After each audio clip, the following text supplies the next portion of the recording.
Class 11 semester 2 ছাত্রছাত্রীদের জন্য আজকে আর একটা সাজেশনের ভিডিও নিয়ে চলে আসলাম।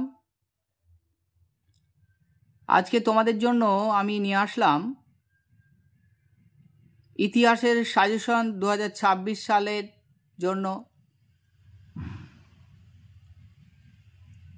তোমরা যারা একাদশ শ্রেণীতে পড়ছো, একাদশ শ্রেণীর সেকেন্ড সেমিস্টারের স্টুডেন্টদের জন্যই আমি এই সাজেশন নিয়ে আসলাম। যদিও তোমাদের পরীক্ষা স্কুলেই হবে, কিন্তু সেই কথা মাথায় রেখেই আমি এই সাজেশনটা তৈরি করেছি, যাতে সব স্কুলের প্রশ্নই এই সাজেশন থেকে কভার হয়ে যায়। তাই আমি দেখো লিখে দিয়েছি কমপ্লিট সাজেশন, অর্থাৎ এই সাজেশনটা কমপ্লিট করলেই তোমাদের সমস্ত স্কুলে যে স্কুলেই পড়ো না কেন সবার কাজে লাগবে এই সাজেশন। একদম কমপ্লিট সাজেশন, এই বাইরে থেকে প্রশ্ন আসবেই না। দেখো, আর তোমরা যারা আমার চ্যানেল সাবস্ক্রাইব করে আমার পাশে আছো তাদের অসংখ্য ধন্যবাদ, শুভেচ্ছা। তাদের কাজী সার্চ টিউটোরিয়াল চ্যানেলে কাজী স্যারের পক্ষ থেকে তোমাদের অসংখ্য ধন্যবাদ। আর যারা চ্যানেলে নতুন তারা অবশ্যই চ্যানেলটা সাবস্ক্রাইব করে বেল আইকনটা প্রেস করে রাখো, যাতে সবার আগে এই ধরনের ভিডিও তোমাদের কাছে পৌঁছে যায়। অবশ্যই তোমরা সাবস্ক্রাইব করে রাখো। আর একটা কথা, বাইরের কোনো সাউন্ড যদি সামান্য এসে থাকে তোমরা মার্জনা করো, আর পুজোর সময় তো বাইরের মানে মাইক টেক চলছে, যাই হোক বক্স বাজছে, তার আওয়াজ কিছুটা আসতে পারে, কিন্তু যত সম্ভব আমি সাউন্ডটিকে পরিষ্কার করে বলার চেষ্টা করেছি। দেখো তোমাদের জন্য কি সাজেশন এনেছি। তোমাদের ইতিহাসে প্রথম অধ্যায় থেকে দেখো, প্রথম অধ্যায় থেকে 8 নম্বরের প্রশ্ন থাকবে, আবার 4 নম্বর 3 আর 4 থাকবে। 3 আর 4 মানে একই ধরনের প্রশ্ন উত্তর লেখা হবে, তাই একসঙ্গে দিয়ে দিয়েছি। 8 নম্বরের প্রশ্নের জন্য কী দিয়েছে দেখো, প্রথম প্রশ্ন কী দিয়েছে দেখো, কৌটিল্যে অর্থশাস্ত্রে রাজতন্ত্র ও রাষ্ট্রনীতি সম্পর্কে কি বলা হয়েছে, অথবা অর্থশাস্ত্রে কৌটিল্যে রাষ্ট্রতত্ত্ব বা সপ্তাঙ্গ তত্ত্ব আলোচনা করো। একই ধরনের উত্তর হবে, একটু আলাদা হবে, দেখে নিও। এর ভিতর থেকে একটা না একটা প্রশ্ন তোমরা কমন পাচ্ছই।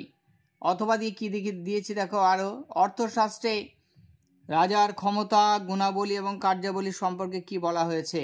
এই প্রথম প্রশ্নটা মোস্ট ইম্পর্টেন্ট, তোমরা এর থেকে কমন পাওয়ার সম্ভাবনা তোমাদের অবশ্যই আছে।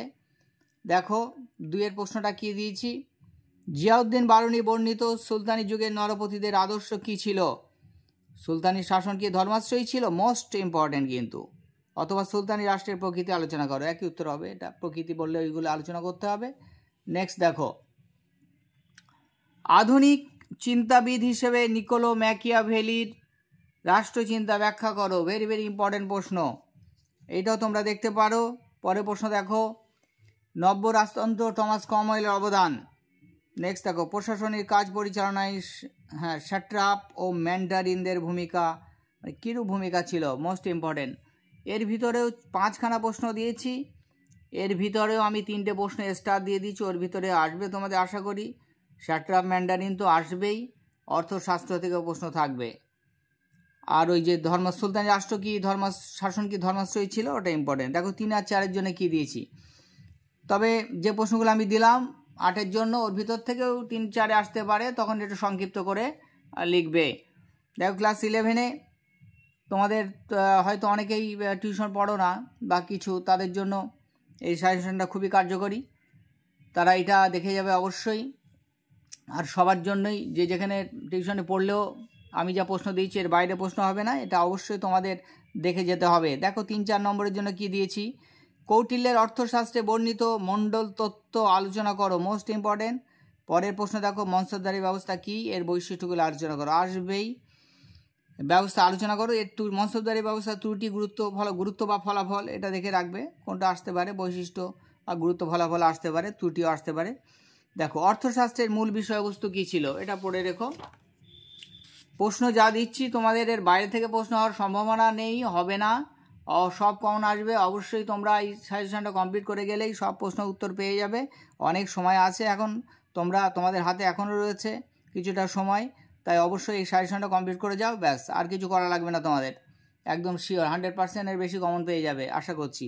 দেখো পরে প্রশ্ন, ইক্তা ব্যবস্থা বলতে কী বোঝো? ইক্তা ব্যবস্থার বিবর্তন সংক্ষেপে লেখো। এটা আসবে কিন্তু, ইক্তা আসবেই, হয় ইক্তা না মনসুবদারি, দুটোর মধ্যে একটা আসবে শিওর, একদম নিশ্চিত আসবে, গ্যারান্টি, এটা কাজী স্যারের গ্যারান্টি কিন্তু, আমি বারবারই একটা কথা বলি। পরে প্রশ্ন দেখো, বারুণীর ফতোয়াই জাহানদারিতে রাষ্ট্রনীতি সম্পর্কে কী ধারণা ছিল? পরে প্রশ্ন দেখো, প্লেটোর আদর্শ রাষ্ট্রের ধারণাটি বিশ্লেষণ করো, অ্যারিস্টটলের আদর্শ রাষ্ট্রের ধারণাটি বিশ্লেষণ করো, পড়ে রাখতে হবে কিন্তু। তাহলে প্রথম অধ্যায় হয়ে গেল। দ্বিতীয় অধ্যায়ে কী প্রশ্ন দিয়েছি দেখো, দ্বিতীয় অধ্যায় থেকে শুধুমাত্র 3 নম্বর আর 4 নম্বরের প্রশ্নই আসবে, 8-এর প্রশ্ন আসবে না, তাই 3-4 নম্বরের প্রশ্ন দিয়েছি দেখো, সব আসবে সব, একদম শুধু বিশ্বাস রেখে দেখো, একবার ঠকবে না কোনো সময় ঠকবে না, কাজী সার্চ টিউটোরিয়ালের উপর বিশ্বাস রেখে দেখো, ঠকবে না কোনো সময়, সব প্রশ্ন আসবে কিন্তু। দ্বিতীয় অধ্যায় কী দিয়েছে দেখো, মোট 3টে অধ্যায় কিন্তু তোমাদের, আর মেনশন করা আছে কোন অধ্যায় থেকে কী ধরনের প্রশ্ন আসবে, 8 নম্বরের প্রশ্নটা মেনশন করা আছে দেখো। ক্রুসেড কি, এর নামকরণের কারণ কি, এর প্রভাব ও ফলাফল লেখো। পরে প্রশ্ন দেখো, ধর্ম সংস্কার আন্দোলন বলতে কী বোঝায়, কাকে কেন ধর্ম সংস্কার আন্দোলনের সুক্তারা বলা হয়। নেক্সট প্রশ্ন দেখো, 3 নম্বরে কী দিয়েছি, ভেরি ভেরি ইম্পর্টেন্ট প্রশ্ন কিন্তু, ইউরোপে ধর্ম সংস্কার আন্দোলনের কারণ কি, ধর্ম সংস্কার আন্দোলনে মার্টিন লুথারের ভূমিকা, দুটো আলাদা আলাদা আসতে পারে, একসঙ্গে দিয়ে দিয়েছি একই ধরনের বিষয়। দেখো সামন্ততন্ত্র বলতে কী বোঝায়, সামন্ততন্ত্রের বৈশিষ্ট্য আর পতনের কারণগুলি লেখো। এটা ইম্পর্টেন্ট স্টার দিইনি কিন্তু তাও ভালো করে পড়ে রাখতে হবে। পরের প্রশ্ন দেখো, শিল্পকলায় লিওনার্দো দা ভিঞ্চির অবদান, ভেরি ভেরি ইম্পর্টেন্ট কিন্তু। পরের প্রশ্ন দেখো, মানবতাবাদ কি, এর বৈশিষ্ট্য লেখো। তারপরে প্রশ্ন কি দিয়েছি দেখো, ইম্পর্টেন্ট একটা স্টার দিয়ে দিচ্ছি, রেনেসাঁস বা নবজাগরণ কি, রেনেসাঁসের বৈশিষ্ট্য লেখো। ইটালিতে প্রথম কেন নবজাগরণ হয়েছিল, ইটালিতে কেন প্রথম। পরের প্রশ্ন দেখো, কোন ক্রুসেডকে কেন শিশুদের ক্রুসেড বলা হয়, পড়ে রেখো। টিকা দিচ্ছি দেখো, টিকা আসতে মাইকেল অ্যাঞ্জেলো পড়ে রাখবে আর রাফায়েল পড়ে রাখবে। আর তারপরে প্রশ্ন দেখো 10 নম্বরের প্রশ্ন, মোট এখানে 10টা প্রশ্ন দিয়েছি তোমাদের জন্য, 3 আর 4 নম্বরে, 8 নম্বরের প্রশ্ন আসবে না। 95 দফা প্রতিবেদন বা 95 থিসিস কি, পড়ে রেখো। এই দ্বিতীয় দুটো অধ্যায় হয়ে গেল। খুব বেশি প্রশ্ন আমি তোমাদের জন্য সিলেক্ট করিনি, অল্পই প্রশ্ন দিয়েছি, কিন্তু তোমরা এখান থেকে সব প্রশ্ন কমন পেয়ে যাবে একদম শিওর। আর অবশ্যই যারা ভিডিওটা দেখছো তাদের কাছে অনুরোধ, তোমরা লাইক কমেন্ট শেয়ার করে দাও, বেশি বেশি শেয়ার করে দাও, তাহলে কি হয়, ভিডিও বানানোর উৎসাহটা বাড়ে, সবার কাছে পৌঁছে যায়, সবাই উপকৃত হতে পারে। দেখো 8 নম্বরের প্রশ্ন, তৃতীয় অধ্যায়তে কী কী দিয়েছি, ভৌগোলিক আবিষ্কারের পটভূমি বা কারণ একই এবং গুরুত্ব বা ফলাফল, এটাও একই উত্তর হবে, গুরুত্ব ফলাফল একই জিনিস, আলোচনা করো। মোস্ট ইম্পর্টেন্ট, আসবেই, এটা কোনো না কোনো স্কুলে আসবেই, একদম শিওর বলেছি। অনেক স্কুলে পরীক্ষা হবে, অনেক প্রশ্ন হবে, কোনো না কোনো স্কুলে আসবেই। পরে প্রশ্ন দেখো, সৌরকেন্দ্রিক বিশ্ব ব্রহ্মাণ্ডের ধারণা গঠনে গ্যালিলিওর অবদান, এটাও ইম্পর্টেন্ট, এই দুটোর মধ্যে একটা আসবে।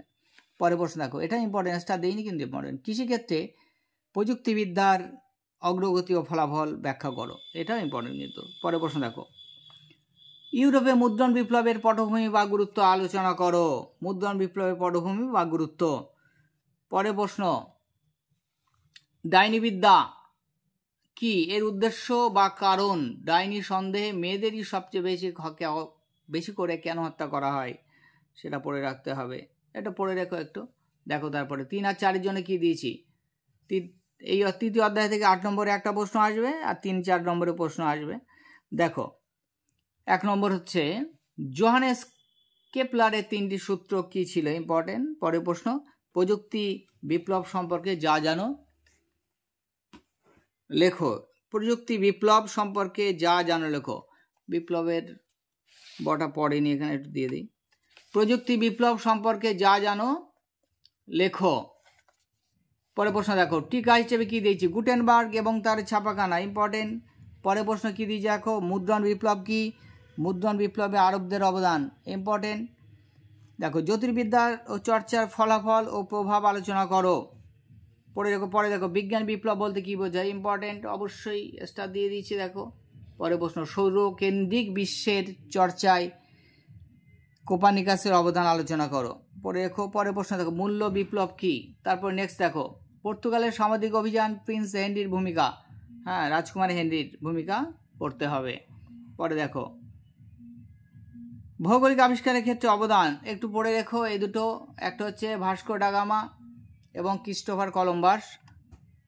পড়ে রাখবে ভৌগোলিক আবিষ্কারের ক্ষেত্রে এদের অবদান কী। এই প্রশ্ন এখানে 3-4 নম্বরে 10টা দিয়েছি তৃতীয় অধ্যায় থেকে, আর 8 নম্বরের জন্য মাত্র 5টা প্রশ্ন পড়ে রাখলে সব হয়ে যাবে। আর দ্বিতীয় অধ্যায় থেকে তোমাদের জন্য মোট 3-4 নম্বরের জন্য 10টা প্রশ্ন দিয়েছি, আর প্রথম অধ্যায় থেকে দিয়েছি 3-4 নম্বরের জন্য 6-7টা দিয়েছি, আর 5টা দিয়েছি 8 নম্বরের প্রশ্ন। একদম এর ভিতরে ছবির মতো প্রশ্ন পেয়ে যাবে, একদম ছবির মতো কমন আসবে, একটা প্রশ্ন বাইরে থেকে আসবে না, একদম কাজী স্যারের গ্যারান্টি। কিন্তু দেখো তোমরা পড়ে একবার বিশ্বাস করে দেখো আমার চ্যানেলের ওপরে। তোমরা সবে এখন একাদশ শ্রেণীতে পড়ছো, 11 ক্লাসে, এরপরে তোমরা দ্বাদশ শ্রেণীতে উঠবে, তারপরে বিয়ের সমস্ত কিছু সাজেশন থেকে বোঝানো ভিডিও থেকে সব কিন্তু আসে। আমরা চ্যানেলটা তোমরা সাবস্ক্রাইব করে চ্যানেলটা একবার ভিজিট করে বুঝতে পারবে কী ধরনের ভিডিও আমি ছাড়ি। আর কমেন্টগুলো দেখবে, স্টুডেন্টরা কী ধরনের কমেন্ট করছে, সব প্রশ্ন আসবে, ছবির মতো প্রশ্ন আসবে। তাই একবার বিশ্বাস করে চ্যানেলটা সাবস্ক্রাইব করে রাখো, আর বেল আইকনটা প্রেস করে অল করে রাখো, যাতে সবার আগে এই ধরনের ভিডিও তোমাদের কাছে পৌঁছে যায়। আর তোমরা লাইক কমেন্ট শেয়ার করে দাও, বেশি বন্ধু বান্ধব সহপাঠী দাদা দিদি সবার কাছে শেয়ার করে দাও।